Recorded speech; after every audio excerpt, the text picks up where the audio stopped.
राष्ट्रीय विज्ञान दिन. श्री पळसनाथ माध्यमिक आणि उच्च माध्यमिक विद्यालय पळसदेव. नमस्कार. विज्ञानाचा विजय असो आणि ज्ञानाचा ध्यास असो. आज 28 फेब्रुवारी म्हणजेच राष्ट्रीय विज्ञान दिन. थोर भारतीय शास्त्रज्ञ सर सी.व्ही. रामन यांच्या सन्मानार्थ आज आपण इथे जमलो आहोत. श्री पळसनाथ माध्यमिक आणि उच्च माध्यमिक विद्यालय पळसदेव यांच्या वतीने आयोजित या शानदार विज्ञान प्रदर्शनात मी आपणा सर्वांचे मनापासून सहर्ष स्वागत करतो. विज्ञानामुळेच मानवी जीवन सुसह्य झाले आहे आणि आजच्या आपल्या या छोट्या शास्त्रज्ञांनी हेच विज्ञान विविध प्रयोगांतून अतिशय सुंदररित्या मांडले आहे. कार्यक्रमाची सुरुवात ही शुभहस्ते होणे गरजेचे असते.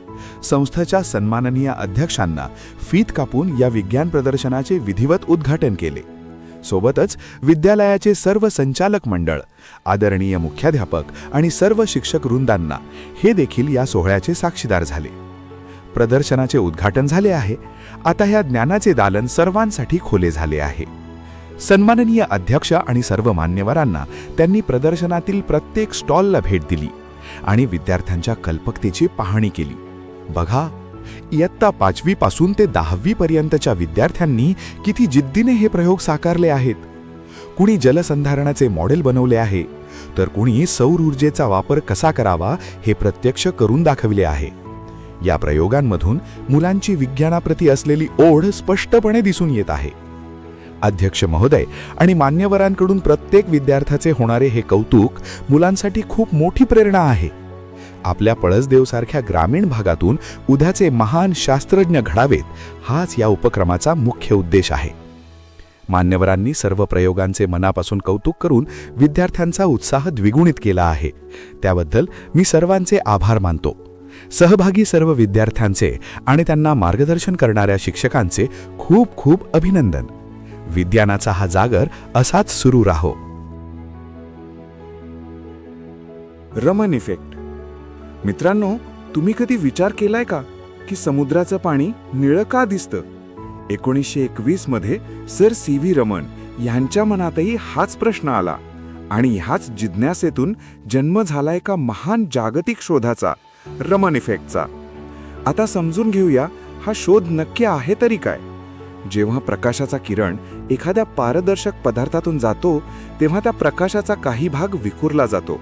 गंमत म्हणजे या विखुरलेल्या प्रकाशाचा रंग आणि त्याची ऊर्जा मूळ प्रकाशापेक्षा वेगळी असते. याच बदलाला विज्ञानाच्या भाषेत रमन स्कॅटरिंग असं म्हणतात. या छोट्याशा बदलामुळे आपल्याला पदार्थाच्या अंतर्भागातील रेणूंची म्हणजे मॉलिक्युल्सची गुपिते उलगडता आली. आज औषध असो, रसायनशास्त्र असो की अंतराळ विज्ञान, रमन इफेक्ट शिवाय प्रगती करणं अशक्य आहे. 28 फेब्रुवारी 1928 रोजी त्यांनी हा शोध लावला. म्हणूनच हा दिवस आपण राष्ट्रीय विज्ञान दिन म्हणून मोठ्या अभिमानाने साजरा करतो. भारतीय विज्ञानाचा हा झेंडा जगात फडकवणाऱ्या सर सी.व्ही. रमन यांना आमचा मानाचा मुजरा. विज्ञानाची स्वप्ने पाहणाऱ्या माझ्या मित्रमैत्रिणींनो, आज 28 फेब्रुवारी भारताच्या शिरपेछात मानाचा तुरा रोवणारा दिवस म्हणजेच राष्ट्रीय विज्ञान दिवस.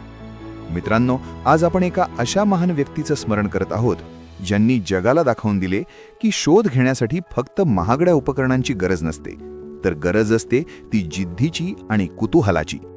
ते नाव म्हणजे सर सी.व्ही. रामन. आजच्याच दिवशी 1928 मध्ये त्यांनी रामन इफेक्टचा शोध लावला. जेव्हा त्यांना विचारलं गेलं की आकाश निळं का दिसतं किंवा पाणी निळं का असतं, तेव्हा त्यांनी केवळ उत्तरच दिलं नाही, तर विज्ञानाच्या साहाय्याने ते सिद्ध करून दाखवलं. त्यांच्या याच कार्यासाठी त्यांना 1930 मध्ये नोबेल पुरस्काराने सन्मानित करण्यात आले. पण मित्रांनो, विज्ञान म्हणजे फक्त प्रयोगशाळेतील परीक्षानळ्या किंवा रसायने नव्हेत. विज्ञान म्हणजे काय? विज्ञान म्हणजे आपल्या मनात निर्माण झालेला हा प्रश्न. अंधारातून प्रकाशाकडे नेणारा मार्ग म्हणजे विज्ञान. अंधश्रद्धेची जळमट झटकून विवेकाचा विचार मांडणारं माध्यम म्हणजे विज्ञान. आज आपण चंद्रावर पोचलो आहोत, मंगळाला गवसणी घालतोय. हे सगळं कोणामुळे शक्य झालं? फक्त आणि फक्त विज्ञानामुळे. चला तर मग आज आपणही एक शपथ घेऊया. आपण केवळ विज्ञानाचं पुस्तक वाचणार नाही, तर आपण आपल्या आयुष्यात वैज्ञानिक दृष्टिकोन अंगीकारूया, प्रश्न विचारूया, प्रयोग करूया आणि आपल्या देशाला विज्ञानाच्या जोरावर प्रगत राष्ट्र बनवूया. जाता जाता एवढेच म्हणेन, विज्ञानाचा प्रकाश पसरवूया, प्रगतीचे पाऊल टाकूया. चला आज आपण सर्वजण वैज्ञानिक भारत घडवूया. विज्ञानाची नवलपर्णी. नव्या युगाचे गाणे गाऊ, विज्ञानाच्या ध्यास धरू. अंधश्रद्धेचे पाश तोडूनी प्रगतीची ही वाट धरू. जिज्ञासेच्या या वाटेवर प्रश्नांना फुटले धुमारे. निसर्गाच्या गुपितांचे उघडले आता सर्वच द्वारे. नव्या पिढीची नवी भरारी आकाशाला गवसणी घालू. प्रयोगांच्या प्रकाशात आपण काळोखाला दूर सारू. रामन नावाच्या प्रतिभेने जगाला दिला नवा प्रकाश. त्यांच्याच प्रेरणेतून आज झेप घेते हे अठांग आकाश.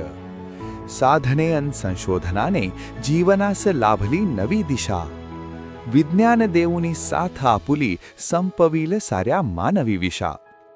चला शोधूया नवे काही, सृजनाचा हा यज्ञ मांडू.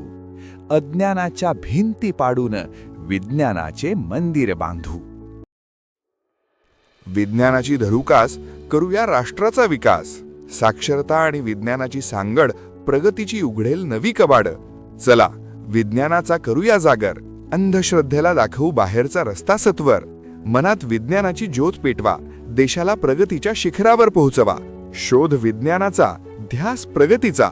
सर सी.व्ही. रमण यांच्या गौरवार्थ. सी.व्ही. रमण यांचा सन्मान भारताचा वाढवला जगभरात मान. रमण परिणामाचा शोध महान, विज्ञानाच्या दुनियेत भारताची शान. विज्ञानाचे प्रयोग केवळ प्रयोगशाळेतच होतात असं नाही, तर ते आपल्या कल्पनेत आणि आपल्या हाताच्या बोटांतूनही साकारू शकतात. आज 28 फेब्रुवारी म्हणजेच राष्ट्रीय विज्ञान दिवस. थोर भारतीय शास्त्रज्ञ सर सी.व्ही. रामन यांच्या सन्मानार्थ आणि विज्ञानाचा गंध प्रत्येकापर्यंत पोहोचवण्यासाठी आज आपण इथे एकत्र जमलो आहोत. आजच्या या विशेष दिनाचं औचित्य साधून आपल्या कलाकारांनी विज्ञानावर आधारित अतिशय सुंदर आणि बोलक्या रांगोळ्या साकारल्या आहेत. या रांगोळ्यांकडे एकदा निजर टाका. यात केवळ रंग नाहीत, तर विज्ञानातील महत्त्वाची तत्त्व दडलेली आहेत. बघा, कुठे सूर्यमाला अवकाशाची भव्यता दाखवतेय, तर कुठे जलचक्र निसर्गाचा समतोल सांगताय. एका बाजूला मानवी मेंदूची गुंतागुंत दिसतेय, तर दुसऱ्या बाजूला पर्यावरण वाचवण्याचा संदेश देणारी झाडं आणि ऊर्जेचे नवनवीन स्रोत दिसत आहेत. रामन इफेक्टपासून ते चांद्रयान मोहिमेपर्यंतचा भारताचा गौरवशाली प्रवास या रंगांच्या माध्यमातून पाहताना ऊर अभिमानाने भरून येतो. खरं तर विज्ञान म्हणजे केवळ पुस्तकातल्या व्याख्या नव्हेत, तर आपल्या अवतीभवती घडणाऱ्या प्रत्येक गोष्टीमागील का आणि कसे हे शोधण्याची दृष्टी आहे. या रांगोळ्यांमधून हीच वैज्ञानिक दृष्टी जपण्याचा एक छोटासा पण प्रामाणिक प्रयत्न आपण केला आहे. मी आपणा सर्वांना विनंती करतो की या प्रदर्शनाचा आनंद घ्या आणि या कलाकृतींमागील वैज्ञानिक विचारांना दाद द्या. विज्ञानाचा विजय असो. वक्तृत्व स्पर्धा. आता आपण वळूया आजच्या मुख्य आकर्षणाकडे, म्हणजेच वक्तृत्व स्पर्धा. मित्रांनो, शब्द जेव्हा विचारांची साथ धरतात ना, तेव्हा ते थेट समोरच्याच्या मनाचा ठाव घेतात. आजचे आपले हे छोटे वैज्ञानिक विज्ञानातील विविध क्लिष्ट विषयांवर त्यांचे परखड मत मांडण्यासाठी सज्ज झाले आहेत. त्यांच्या शब्दातून विज्ञानाची ताकद आणि भविष्यातील स्वप्न कशी साकार होतात हे ऐकणे खरोखरच उत्सुकतेचे ठरेल. निबंध स्पर्धेचा आढावा. मित्रांनो, विज्ञानावरचे विचार केवळ बोलूनच नाही, तर ते शब्दांत गुंफून लिहूनही तितक्याच प्रभावीपणे मांडता येतात. आज पार पडलेल्या निबंध स्पर्धेत विद्यार्थ्यांनी अतिशय सुंदररित्या शाश्वत भविष्य आणि विज्ञानाचे चमत्कार या विषयांवर आपले प्रगल्भ विचार कागदावर उतरवले आहेत. विद्यार्थ्यांची कल्पकता आणि विज्ञानाप्रती असलेली त्यांची दृष्टी पाहून परीक्षकांना यातून विजेते निवडणे खरोखरच कठीण गेले असेल. अशा या प्रतिभावान विद्यार्थ्यांचे कौतुक करावे तितके थोडेच. शेवटी हा कार्यक्रम यशस्वी करण्यासाठी ज्यांनी प्रत्यक्ष आणि अप्रत्यक्ष मदत केली त्या सर्वांचे मी आभार मानतो. उपस्थित सर्व विद्यार्थी आणि पालकांनी हा कार्यक्रम शांततेत ऐकून घेतला त्याबद्दल धन्यवाद. विज्ञानाचा हा वारसा आपण असाच पुढे नेऊया. हा कार्यक्रम इथेच संपला असे मी जाहीर करतो. जय हिंद, जय विज्ञान.